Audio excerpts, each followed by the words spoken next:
The broadcast is now starting. All attendees are in listen-only mode.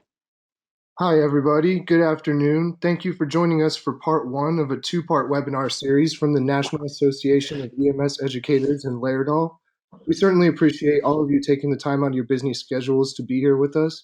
If you have any questions as you follow along during today's presentation, please feel free to submit those questions in the questions section of your GoToWebinar control panel. We'll take some time at the end of the presentation for a Q&A with our speaker.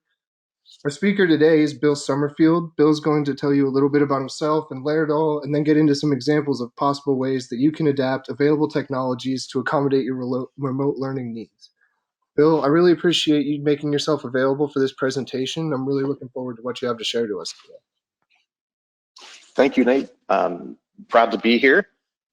Let's see here. Let's get rid of this. My name is Bill Summerfield. I'm an educator with Leradell. It is quite the honor to be here in front of a whole audience of EMS educators. EMS has been my life. I'll tell you about my background here after a bit, but I want to tell you a little bit about Leradell here. As you can see my screen here. Let's see here. Leradell, the company started out as a toy company in Stavanger, Norway. They produced these little rubbery plastic cars and dolls and greeting cards. And that was the focus of the company from 1940 on. And Asthma Leradell, the founder, had a near-death experience with one of his sons. And that coupled with this newfound theory of mouth-to-mouth resuscitation kind of prompted the movement of the company to go towards, they invented CPR anti-air resuscitation that we've all come to know and love. And that's where the focus of the company has been since 1960. At the far end of the slide there, you can see Tor Leradell. This is the son that got resuscitated that now leads our company of Leradell. It's still a family-run company. There's an amazing TED Talk that Tor Leradell gives that talks about Leradell and collaboration and all of our humanitarian efforts in these underserved countries. And if you get some idle time on your hands, I highly suggest you watch that. It's a pretty heartwarming little TED Talk that he gives. Our mission is helping saving lives at Leradell. I'm no longer a frontline clinician, and the focus of everybody at the company is to do what we can to support those of you who are educators who are bringing up our next roster of clinicians, and to help those who are on the front lines. And that's kind of the goal of today is to give you, immediately accessible, no-cost software that you can be using today to provide simulations to train your staff, even though we are socially isolated. So let's get here. My background is EMS. I'm from the middle of Indiana, a little town around Muncie, Indiana, home of Garfield and Ball Jars and Ball State. I had the pleasure of working for an amazing volunteer ambulance service from the age of 14 and an amazing 911 service. And the last 16 of my 34 clinical years were on a helicopter around central Indiana. It's been an amazing career, but even more importantly, I'm a father of 3.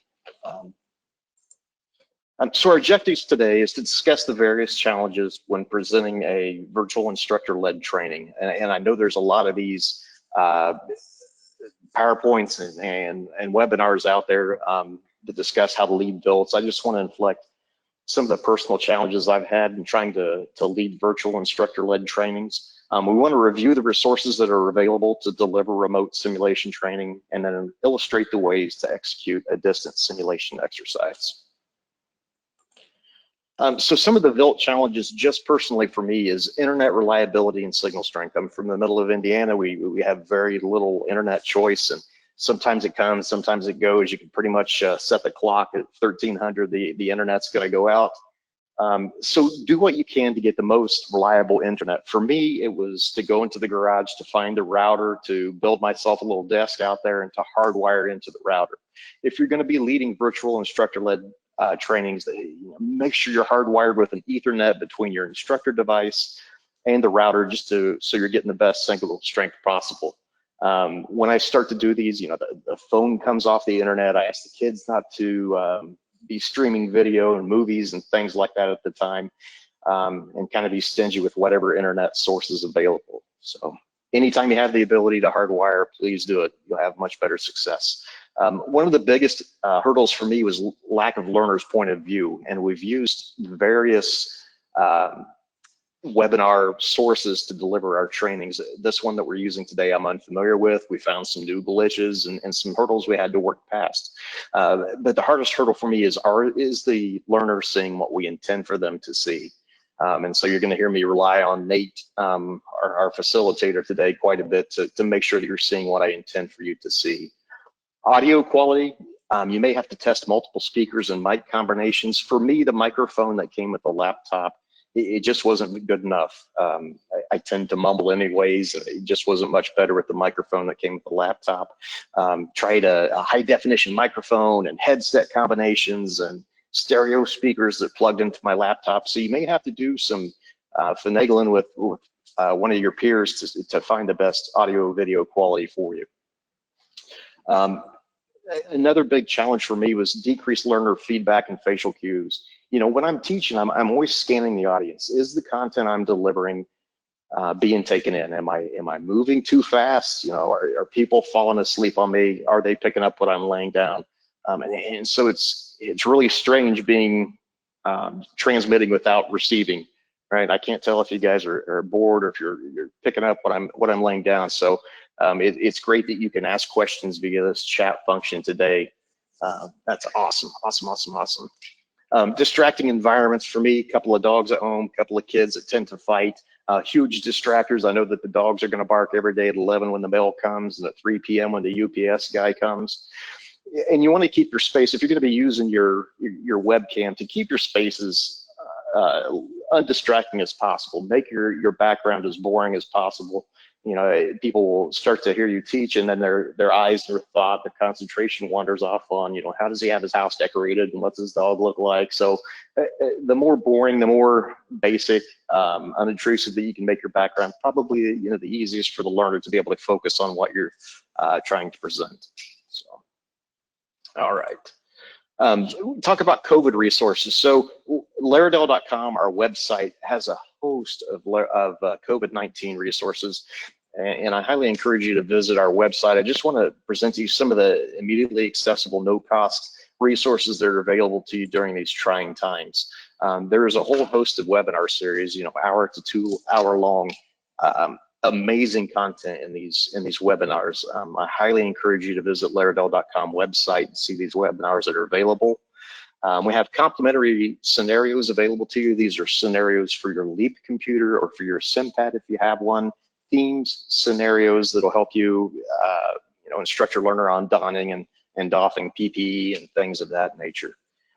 We have some sim capture availability for the next 90 days. The sim capture is a debriefing system that integrates increased annotation and record keeping. It's really awesome. We have a whole host of online courses. They're self-directed online courses that'll take you through what is COVID-19 and how do you protect yourself.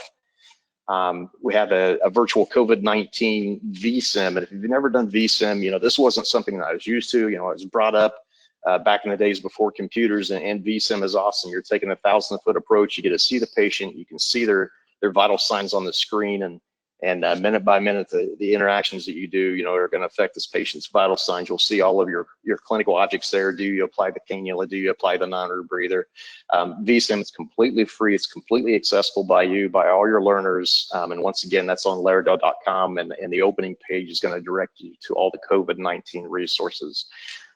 There's some mannequin cleaning tips. In these times, we want to make sure that we're protecting our learners, all kinds of hints and tips and tricks to keep your mannequins and your simulators clean during these times.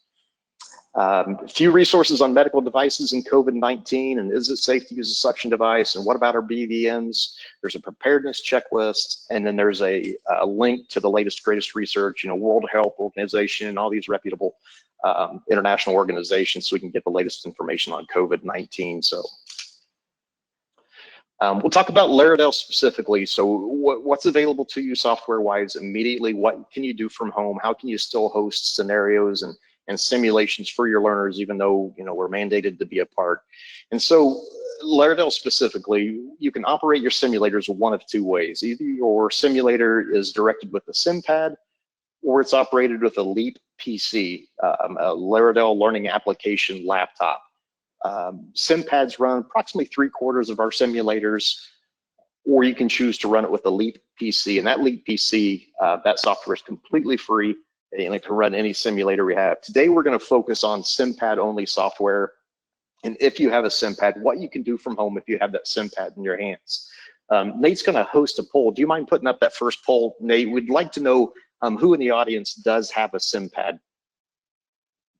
If you would, please answer that question here, and we'll wait for some results to roll in.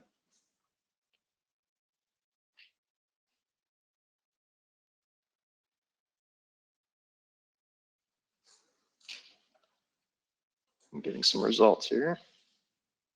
Oh my goodness, it's a lot more than I expected. That's awesome.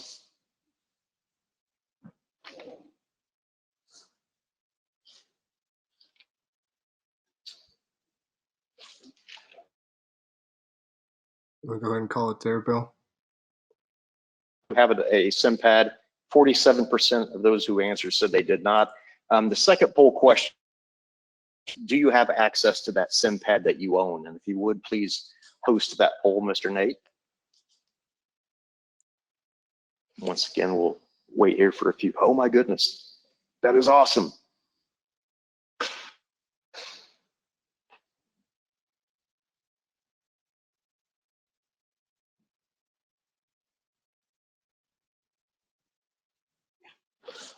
As the answers are rolling in here, we'll go ahead and close out the poll. It looks like approximately 40% said yes, they do have their Simpad, they do have it in their hands, and 66% said no, so very good. We've closed out the poll.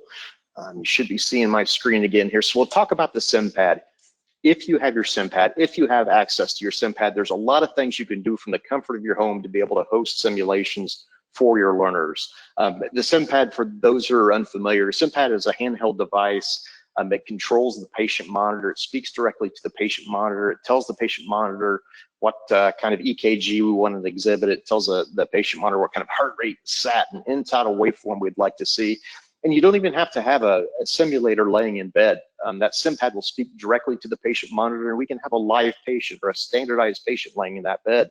So we can bring in an actor who can portray stroke symptoms, complaining of a headache, we have some facial droop, but on the monitor we see AFib, we see hypertension. So we can recreate a lot of medical conditions with having a live body sitting in our simulation bay. These themes for Simpad are extremely simple to build, and once again, there's several COBIT themes available to you. Leradell.com, you're going to land on the COBIT page. Please feel free to download those COBIT themes and scenarios for your Simpad. If it's been a while since you've done that, there's even instructions right below there that'll walk you right through with pictures of how to download those themes and scenarios to your own Simpad. Themes for your Simpad are so simple to build that your students can do it for you. So you can make this a learning objective. You can assign disease processes to each one of your 20 students. Your asthma, your emphysema, your pulmonary edema. I want you to research this disease process. You build the theme, you email it back to me, and now we're going to present this to the whole group, and we'll let you speak on behalf of your disease process. We'll watch it come to life on the monitor in front of your eyes. And it's really an awesome thing. Awesome, awesome, awesome. And this software is free and easily accessible by these learners. All they need is Internet Explorer, and they're able to build it. It's a very small file size when they send it back to you. These Simpad themes are about 1/10 the size as emailing a picture back and forth. So it's suited well for working from home. Simpad Theme Editor is the software that they're going to use to build these themes. That software is available at www.leradell.com/theme editor. Anyway, once again, you have to use Internet Explorer. Any of the web browsers, Firefox, Chrome will not work, but you only need internet access once, because once you get to this website, it's completely free open source software. There's a box in the top where you can click and you can download this app to your desktop, and you never need Internet Explorer again, and you can do this without having connectivity to the internet. And we'll walk through and kind of build a basic theme and from a format that your students can send to you. It's really awesome. The other side of the coin, if you're not operating your simulator with Simpad, you can operate your simulator with Leap PC. And for those of you who don't have a Simpad, I highly encourage you to download this Leap software.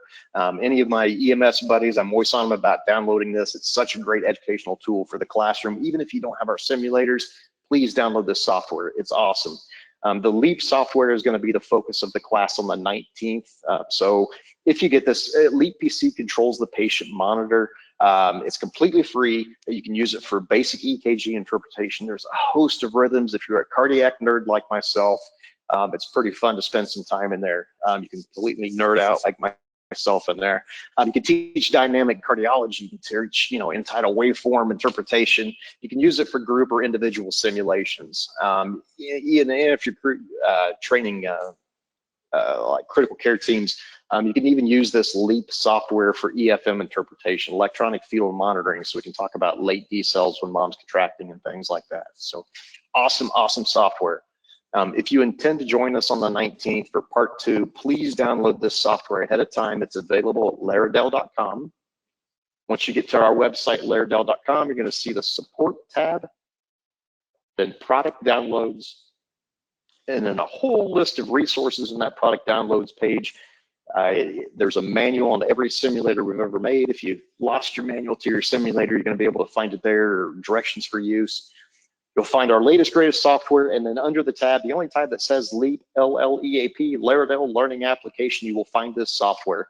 It's about 1.5 gigs. It only works on a Windows computer and not a Mac, but it's completely free, and it'll allow you to do pretty much everything you can do with a LEAP PC besides drive a simulator with it. And once again, we're going to cover how you can work with this LEAP software on the 19th. But for today, just make sure you know how to get it, and we'll be back with you on the 19th and show you how to use it. It's really awesome. All right. So for today, we're focused on the Simpad. And for those of you who have never seen a Simpad, I want to make sure that you can see this kind of emulated version of Simpad in front of me. So it look like it's sitting out front there, Mr. Nate. Yeah, it looks good. Okay, very good. So when you turn on the handheld Simpad, once again, this is how you operate your simulator. This machine talks to the patient monitor. And we need to decide if we want to drive in manual mode or automatic mode. And in its most basic understanding, when you buy a car, you buy one with a manual transmission or an automatic transmission. If we're going to drive our simulation in manual mode, then I, as the facilitator, am shifting gears and making the patient sicker or better, depending on what the student does. If we were going to drive the simulator in automatic mode, we hit play on a given scenario, and according to what the learner does, if they do the right thing in the right amount of time, the patient gets better, and it's driven by me giving them credit for the events they do. If you check the sugar on the diabetic, you give them oxygen, you give them D50 within the right amount of time, and I give you credit for those things, simulator wakes up, stops sweating, vital signs get better, simulator says thank you. So Simpad themes are all in this manual realm here. So I'm going to open up this manual mode here on our Simpad. And underneath, let's just do a healthy patient. We'll look at a blank slate here. We're start up our simulator. So if we were driving a simulator, this is the screen you would see. And it's a blank slate. The simulator is perfectly happy. And what the learner is going to see is a full patient monitor, which I'll pull up in just a second. That patient monitor can be a 3-way form, it can be a 4-way form, it can be a defibrillator, and you can build as many patient monitors as you want. And you have a lot of flexibility. You can throw in PHs and ICP waveforms, and you can make that monitor as complex as you want. You can make it look like pretty much most of the EMS monitors. You can do some tweaking. You can change the colors of the waveforms. It's really, really fun to do. So this is a Simpad screen that only the instructor sees, and I'm going to set the rhythms and the vital signs that I want the patient monitor to exhibit. So if I want something other than a sinus rhythm, I click on the sinus rhythm, and it gives me my 6 most commonly used rhythms. If I'm not seeing what I'm looking for, if I click Show All Rhythms, it's going to give me a first full page of rhythms. And then there's a second page underneath the plus where I can pick a different rhythm. And all these rhythms are physiologic. If I choose VFib as my underlying rhythm, it won't give me the chance to set a heart rate, a blood pressure, because it knows in VFib we're not circulating blood, we're not perfusing the finger, we're not going to have a SAT or a blood pressure. So I'm going to choose a sinus rhythm. To change the heart rate, it's very, very simple. And once again, these things happen automatically. If I adjust this heart rate, the learner is going to see, full patient monitor in their view, and these changes happen automatically. So if I grab this slider bar for the heart rate and I just start moving it, that heart rate's going to take big old jumps.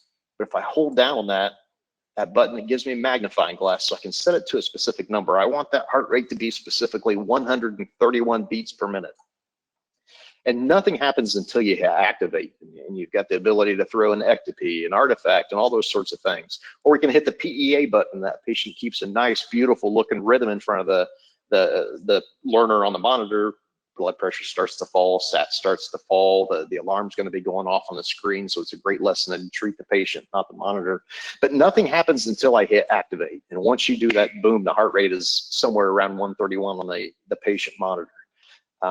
Don't let it get to you. Just because I've set that heart rate to exactly 131 beats per minute, they build in normal variance. So on the learner's view, on the learner's end of things, you can expect for them to see that heart rate varying between 127, 134 beats per minute, and it's going to do that on purpose. So make sure you know that from the get-go. Studying the rest of the vital signs is just as easy. For the SAT, I can take big jumps if I just start moving this button, or if I hold down on that selector, I get a magnifying glass, so I can set that SpO2 to exactly 98%. Respiration is the same way. Your end tidal, you can change the waveform. We can shark fin it for an asthmatic or whatever we want to do. It's pretty neat. And then activate. Blood pressure, temperature, same way. And so these actions happen automatically on the patient monitor, as we're going to see. If you get yourself in trouble, if we put this patient in fib, if we put him in a lethal rhythm, automatically SAT goes to 0, respirations go to 0 in our view. It's not as simple as putting them back in sinus rhythm and activating it and expecting everything to be okay. We still have to tell them to breathe again. We can't set a SAT until we build that blood pressure up high enough to perfuse that finger, so we do have a SAT showing up. So if you get yourself in trouble, you've hit a button, you can't figure out how to get yourself out of the hole, the theme we're working off is a healthy patient theme. And the only state we have it within this theme is where everything's normal. You get in trouble, you hit all normal, you reactivate it, boom, blood pressure's 120/80, SAT's back to 98, everything is hunky-dory again. So this is the healthy patient theme. It's a blank slate. It's going to rely on you as a facilitator to make all the actions, and you're going to be pretty busy reacting to what the learners do, so you can present simulations at home. So ahead of time we can build themes, and themes, let me just pull one up here. So menu, and I'm going to select a theme on my Simpad in my hand, and asthma theme. And so this is the asthma theme. I'm going to go ahead and start it up, and you're going to see me do this live here in just a second, and you'll be viewing the patient monitor as the learner. So when they built this theme, they built in 1, 2, 3, 4, 5 different states. We're going to start out in this mild asthma state. The patient's a little bit tachycardic, the SAT's a little bit low at 92, the patient's definitely stressed. We can see the pressures at 138/84, breathing kind of quick, blowing off some O's. And it's up to me as the instructor in manual mode, just like a manual transmission car. When you hear that engine revving, when you realize the learners need to move on, we can shift gears for them. And in this state, or in this theme of asthma, the next state is severe asthma. And when I activate severe asthma, just like that, the heart rate jumps to 110, the SAT drops to 86. We're breathing fast, we're retaining CO2, the pressure's up, the patient's stressed. We have full control. We shift gears at our own will. The next state that they've built in this theme is the Worsen State. And you'll see a little clock here, tiny little clock here up in the corner of this state. And when we activate it, they've built in a transition time. So when I activate the Worsen State, things aren't going to change just in the snap of the finger. They're going to change gradually, more like real life. So if I activate the Worsen State of this theme, over 5 minutes they've built in there, the heart rate's going to drop from 110 to this little tiny number in here. Heart rate's going to go down to 48 over 5 minutes. The SAT's going to go from 85 to, I believe that's 58 over 5 minutes. So things are progressively going to get worse, right? If you don't have the 5 minutes to wait, if your student built this for you, if this is one of the Leradell themes, you're like, oh my goodness, I don't have 5 minutes to wait. I can pull down the state of the theme that I've built or that anybody else built, and I can adjust that. I don't have 5 minutes to wait. We're going to shorten it up in simulation time here to, a minute and a half or so, and now activate. And now you can see at the very top there, over a minute and a half, things are going to get progressively worse. It's really neat. Student does the right thing. They get an albuterol. They intervene. We've got an albuterol state. By looking at that clock on there, we can tell that there's going to be a transition time on this state. We can activate albuterol. We can either wait out that 5 minutes, and we know at the end of that 5 minutes, that heart rate's going to go from 93 to 100. We can see that the patient's struggling, and a SAT of 77 is going to get up to 92. They're going to start blowing off some CO2. We can wait out that 5 minutes that they've built into this transition time. Or if we pull down on that state, we can adjust that state. I want them to get healthier over 2 minutes, right? And I don't want their SAT to go up to 92. I want their SAT to go up to 100%. And we can update that thing and activate it. right? They've done the right thing. They've done their updrafts. They've done their solumadrol. We've got a healthy state. And when we're pleased, the instructor, and we want to make them better, we can activate that state just like that. 120/80, heart rate of 80, life is grand. We don't always have to go from first gear to fifth gear. You know, if they only gave a half dose of the med, we can always jump back to second gear and start things all over. We can always grab a, you know, an individual.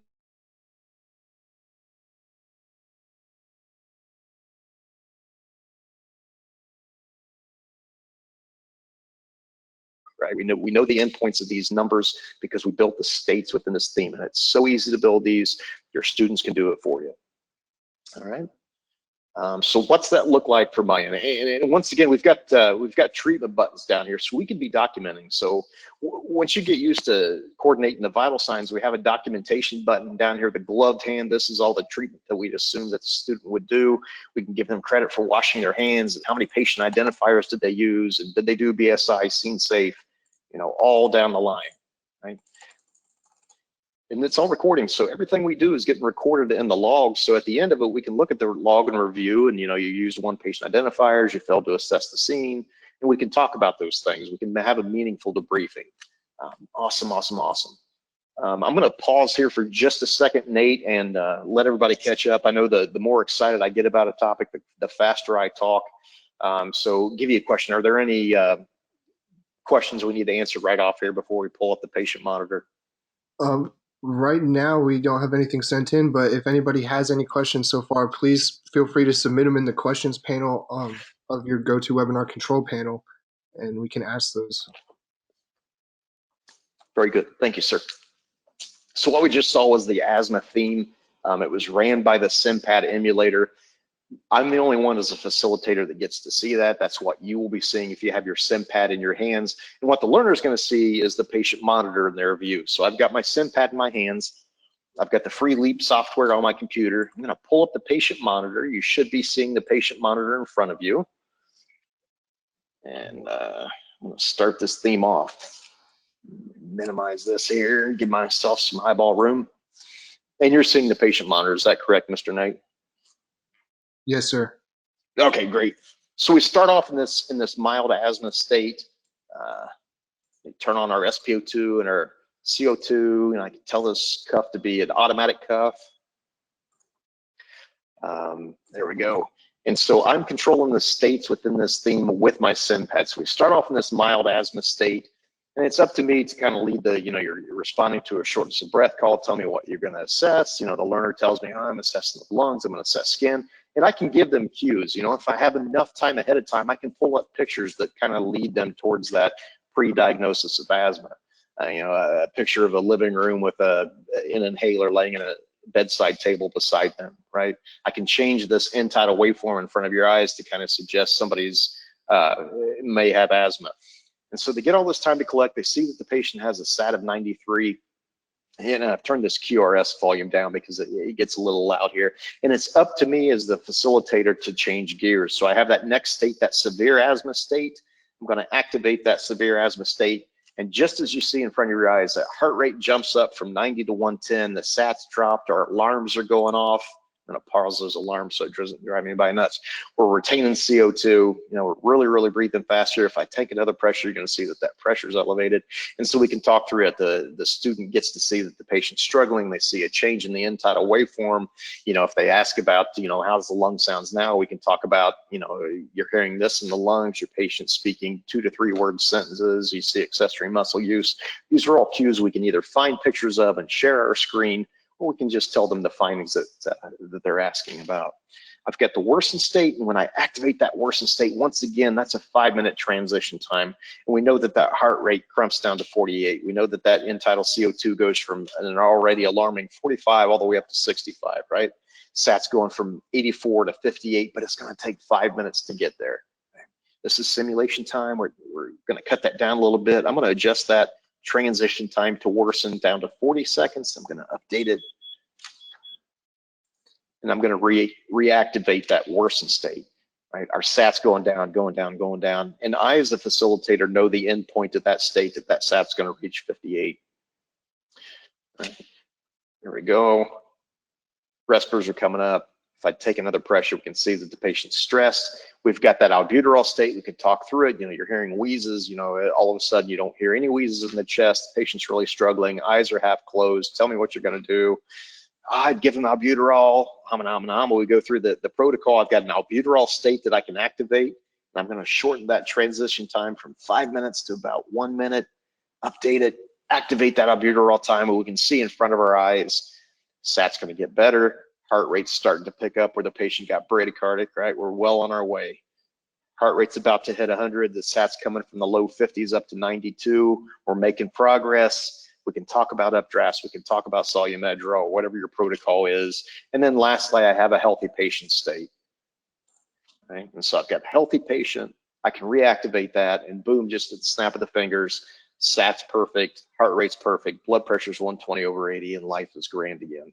I can always shift back to first gear and make the patient worse. Right? This is the asthma theme. This is a manual theme, and these are very, very simple to make. So without wasting much more time here, I'm going to lead you toward the Leradell theme editor software so you can see how to build these, how your students can build them for you, and how they can email them to you. Hey, Bill, can I pause for a question? Absolutely, please. So we have several questions coming in, wondering about how the Simpad communicates with the monitor, and if these softwares are possible to use without a mannequin. Yes, absolutely. Great questions. So even when we get back to full speed and we're back in our simulation, let me pause this here. Sorry about that. Also, our blood pressure is going to keep on going here. Yeah, so even when we get back to our sim labs, we don't have to have a simulator laying in that sim lab bed. Our Simpad can speak directly to the monitor. We can have no patient in the bed. We can have an actor or standardized patient in that bed, but it doesn't rely on the mannequin. It can speak to that mannequin on its own. And I'm sorry, what was the other part of that question?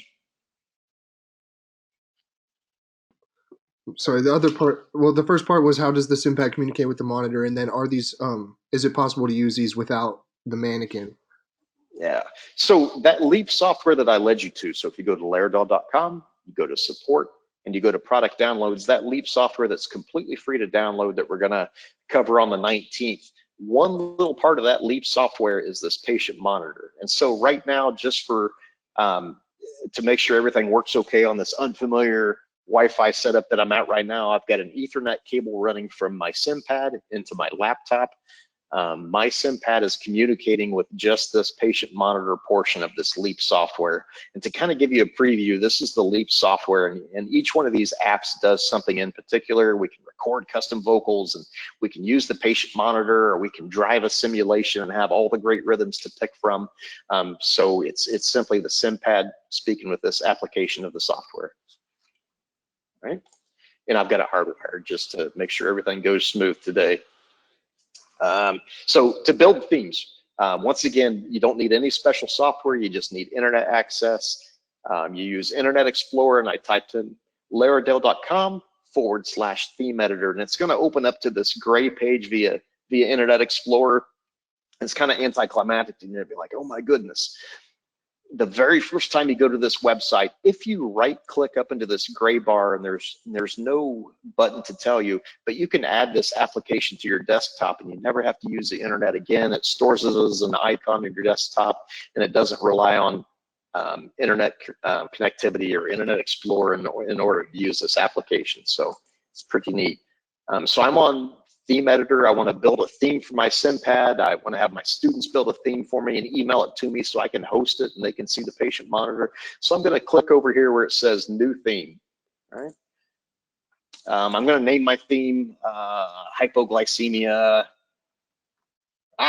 glycemia EMS. Good enough. And it wants to know what simulator are you building it for. So build it for your most high functioning simulator that you have. SimMan ALS, nursing and simulators all have a lot of functionality. If you build it for a simulator that has higher functionality, it's going to work on all your simulators. It'll just say, hey, your nursing and mannequin doesn't blink like your nursing and simulator, but the lung sounds and the vital signs and all those things are going to change for you. So I'm going to build it for nursing and simulator since we're just talking about her. And this is the page it brings you up to. All right. I have state names here. I'm going to make my initial state, and if I click on that state, you can call it anything you want, opening act, initial state, whatever makes sense to you. Initial state. And it's really easy. What rhythm do you want to start out in? I want to pick my opening rhythm. I want it to be a sinus rhythm. There is no sinus tachy, brady. You just pick sinus and make it go fast or slow. So this hypoglycemic patient, 116 is good enough. I want to pick my opening SpO2, easy enough. I kind of set it to the range. And once again, just because I told that opening SpO2, I want you to be a little bit higher than that. I want you to be 95% SpO2. I'm never going to see 95% on that patient monitor. Remember, it's going to kind of take normal variance between 93%, 97%, but it's going to hover around that target range of 95%. All right. I've set my respirators the same way. You know, I want them breathing this many times. I want my end tidal to be not exactly that much, but you get the point. 35 to 45. There we go. Good enough. Opening blood pressure, I want to make it just a little bit low, right? And this is a project your student could do. So, you know, you're assigned asthma. How do we find that asthma patient in the opening stages of the disease process? You know, what do their lungs sound like? And they can set the lung sounds. You know, and tell me about, you know, as an asthma patient gets sicker, you know, what do you see? Well, the respirators go up, the lung sounds get quieter. Well, why is that? Well, because they're not moving enough air to make that whistle in their chest. And so, you know, it turns into a big research project for your student. They're never going to forget that disease process that you've assigned to them, right? They get to send in their theme back to you, and they get to explain their theme to the whole group, and then they get to see it come to life on the robot or the simulator when they finally get back to the sim lab. This would have been awesome when I was going through school. I would have loved this. We can set our temp, right? I can turn on any functionality of the mannequin and close eyes and change heart sounds and change lung sounds and those sorts of things. I've got an initial state. I'm going to make a worsen or a, here we go. Let's make a worsen state. And I'm going to change those vital signs. Anything that you've turned on in that initial state's going to stay on this worsened state unless you change it. So in this worsened state, when this hypoglycemic gets worse, you know, their heart rates go up, and your students explain why that happens. We'll crank it up to this much, and we'll drop our sat just a little bit. Good enough there. Put our respirators up, right? And so on and so forth. And then we've had a worsened state, and we need to have an improvement state. Right. Make the vital signs better. Again, heart rate goes up to normality, blood pressure comes online. And this is a manual mode theme. When we run manual mode themes with your Simpad in your hand, us as the facilitators are shifting gears, right? We start off in that initial state, and it's up to us to make that patient worsen or to make that patient improve, right? It's not relying upon if they give that certain amount of D50, is this hypoglycemic patient going to get better? We're the facilitators. If they give glucagon, if they feed the patient, if they give them D50, they understand the process, they did an appropriate therapy, we can make them improve. And it's up to us. So here's a worsened state. You know, when I activate that worsened state, do I want them to worsen immediately, or do I want to make this a little bit more gradual and more natural? I've got a transition time, so I can set, you know, a 1 minute, 47-second transition time, so that when I choose the worsened state, when I activate that worsened state, those numbers, those vital signs change from what I've set in the initial state down to what I've set in that worsened state. You can also choose shock activation. So one of the patient monitors that you can choose from in front of you is a defibrillator monitor. So if in the improvement state, I want this a shock activation state. And the cool thing is when I'm running this, you know, I make the patient worse, and if the appropriate therapy to make a hypoglycemic patient better was to defibrillate them, I choose this improvement state, I don't activate it. And if the simulator receives live electricity, or in the socially distant state that we're in right now, if the student opts to defibrillate the patient, I don't even have to activate this. The simulator knows that it's been defibrillated. The Simpad recognizes and documents that it's been defibrillated, and it automatically converts to this waiting state that is shock activated. So if you've not used that feature with your Simpad yet, it's really, really neat. If you've not used your AED or your manual defib feature of your patient monitor yet, those are really awesome tools, really amazing tools here, and we'll pull one up here in just a second. And so the last part of building a theme is the events. This is when I click that gloved hand, and we had several tabs. So this is going to be my assessment tab, if I can spell. So assessment tab, and I don't want that tab to be blank. If I click on this big blue open area up here, I can choose a piece of clip art to put in the place it looks like assessment to me, maybe this head here.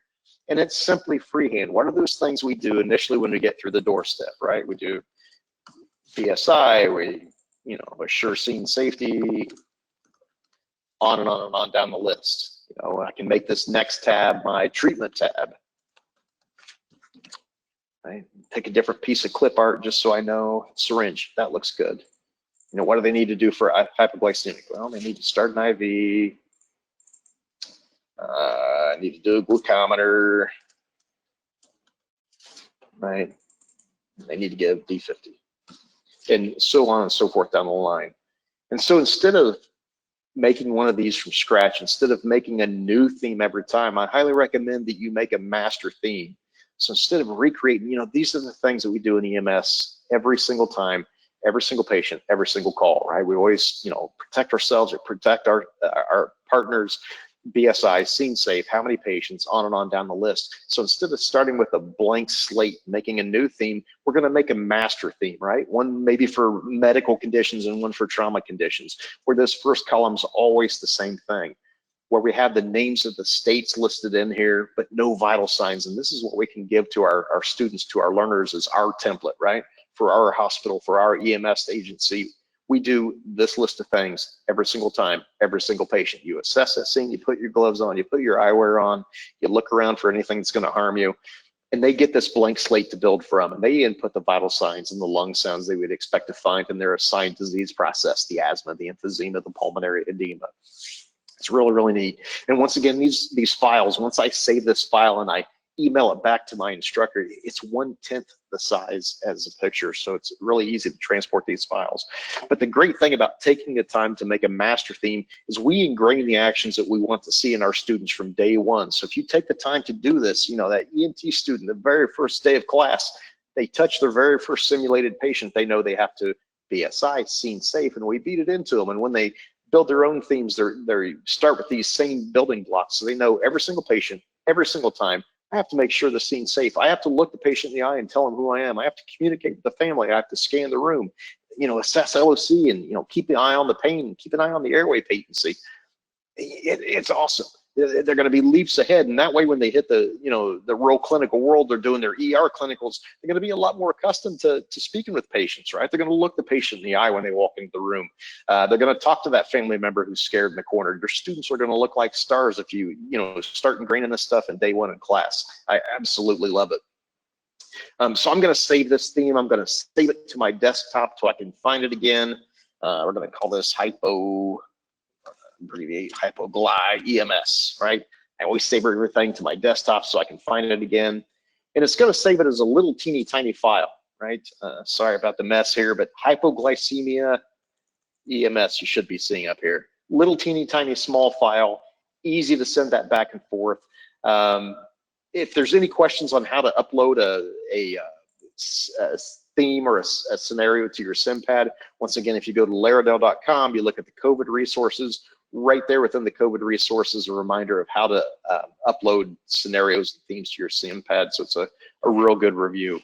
We're sitting at 15 minutes before the hour. That's all I want to present, Mr. Nate. I want to leave this open for questions, and I'm going to leave it to you. Any more questions pop up, sir? Yeah, absolutely. We do Okay. have a couple ready. Do you know if Leap and the patient monitor will work well on a Mac operating system? So I've seen it work. I'm a farm kid from Indiana. I am not a computer guru. You don't need to be a computer whiz to make this stuff work. I'm scared of technology. My phone breaks, I hand it to my kids. So from my limited knowledge of tech and being able to work all this Leradell stuff, let me get in the bushes for a second. I'll come back to you, Nate. So the neat thing about the software is it's designed around the clinician mind. So, us medics, us EMTs, us nurses, our respiratory therapists, it makes sense to us. It makes sense to the medical mind. I have seen people who are running Macs, Apple computers. I'm sorry, I don't know the correct name for it. As long as they're running a Windows operating system in the background, and I've seen some Apple computers do that, as long as they have that functionality, this Leap will work on that computer. But to how they get that to work, it's still smoke and mirrors to me. So long answer short. Fair It enough. does work. Thank you. Our next question is about, it says, this seems to be potentially sort of an ALS center program. Is there any mode or any sort of functionality that makes this more EMT center for people who may not have monitors in the field, or is there an EMT related program? And so we can make that monitor as simple as you want. We can take away everything except for a respiratory rate and an SpO2. And it's neat. It allows you as the facilitator in these times, we have to think outside the box, but it allows you to light up your creativity, right? When I was building the scenario for the class on the 19th that's centered around LEAP, what it allowed me to go to the internet and look for a lung sound that pointed towards this condition, towards when I think of this type of patient, this is the setting I see them in. And I found a picture of the skin quality and the patient's body position. So a lot of these things, at least for me, it wasn't so much can you get the IV, can you get the tube? It was patient communication. So use this time to pose those challenging questions, right? The simulation doesn't have to be about, can you interpret that EKG in that end-tidal waveform, but do you have the communication skills that it takes to be a great EMT, a great paramedic, right? To teach them to be good communicators. The better communicators they are, the better clinicians they're going to be. So, yeah, absolutely, you can adapt it from first responder, EMT to paramedic. We don't have to use that big fancy 5 waveform monitor. We can use SpO2s and things like that, but we're still documenting what they do. Did they do BSI, right? Tell me what you're doing. Well, I'll walk in the door, I do BSI, I'd make sure the scene was safe.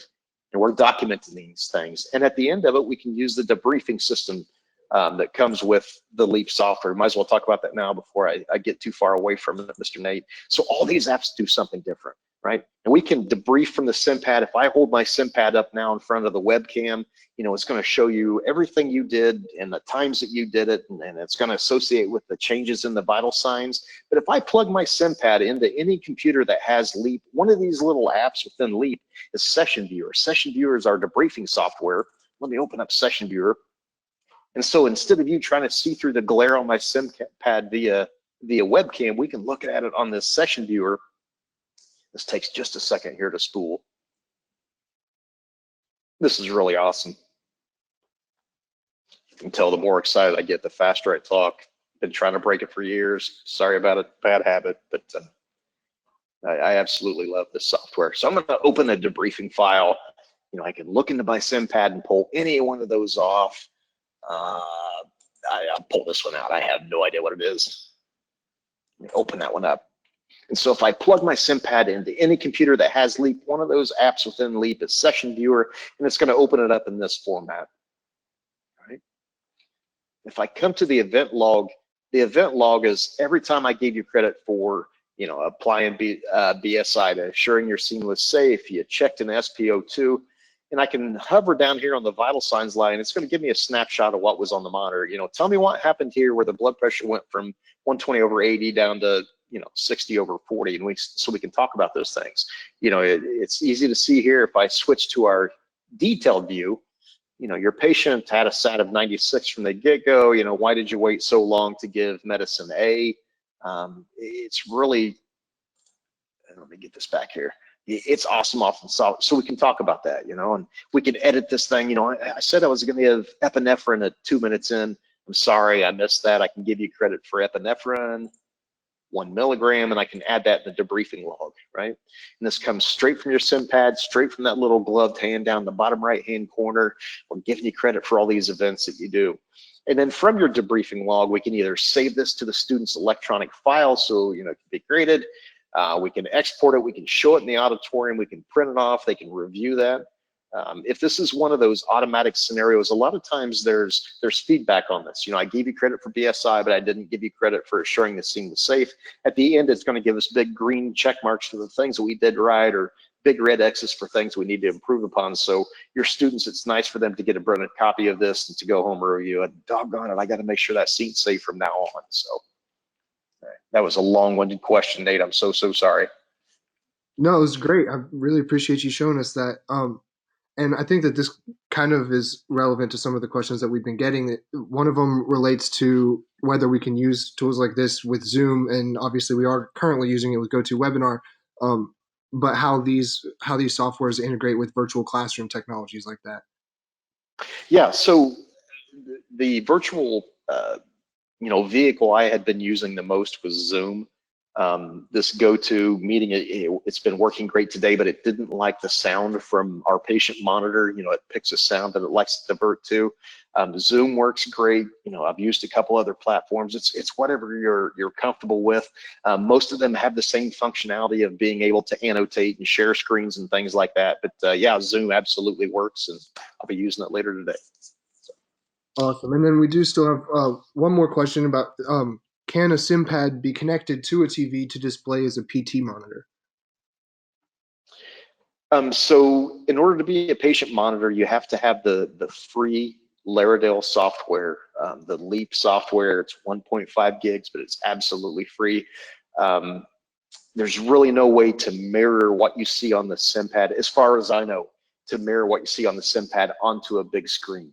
But if you attend on the 19th, I'll show you how to use that Leap software. It can be put on any Windows-based PC, and then you can absolutely do some phenomenal things. You can use it in the classroom and turn your classroom screen into a big, huge cardiac monitor. It is awesome. It is great, and it's much better than the way I learned EKG interpretation, which was an overhead transparency. All right, this is a static strip of what asystole looks like, and it's really awesome. And please download that software. If you have any questions where to get it, my email address is here at the end of the PowerPoint. Please feel free to get a hold of me. But once again, it's leradell.com. You go to our support tab and you go to product downloads, and you'll be able to find our Leap software. It's completely free, 1.5 gigs, and please get it. It is awesome in the classroom. It's awesome for EFM interpretation. It's awesome for teaching end-tidal CO2. It's cool. And to that point, let me just say, if you look in the chat window, I have been sending links to some of these resources that Bill's been referencing throughout the presentation, and also there's a link for where you can register for part 2 for that Leap PC demo on May 19th. All of those links are in the chat, and then they'll also be sent out in the follow-up email directly to everyone's emails. So you guys can watch your email inboxes for those, and that will also have information for how you can register with NEMSI to get your CEU certificates if you're interested in receiving CEUs for this presentation. I believe if anyone has any last minute questions, we could take maybe a couple more. We're coming right up on an hour at this moment, but I think we've pretty much addressed everybody's concerns, and people, like you said, can reach out at your email address there, and that'll be included with contact information for you and for Leradell in the follow-up email. Yeah, absolutely. Feel free to reach out to me. Thank you for giving me this opportunity to speak to you. The 19th is even hopefully going to be more inspirational. As you can tell, I get excited about the software, that it's completely free, it's completely accessible to you. And as Leradell, we want to do everything we can to support those of you who are educators during these trying times, and those of you who are on the front lines. Our mission is helping save lives. So if we can do that by the COVID resources or by this software to help you to continue simulations while we're in these trying times, and we've accomplished our mission. So thank you for allowing me to speak to you today. I love being part of EMS. I've made a career out of it. I love how it's a small family, and if you and I sit down, anybody from EMS, and have 5 minutes to talk, I'm sure that we know somebody in common, regardless of what state we're from. So thank you for taking our new roster of clinicians into the next level, and I admire the job you do as EMS educators. So thank you for letting us be here today.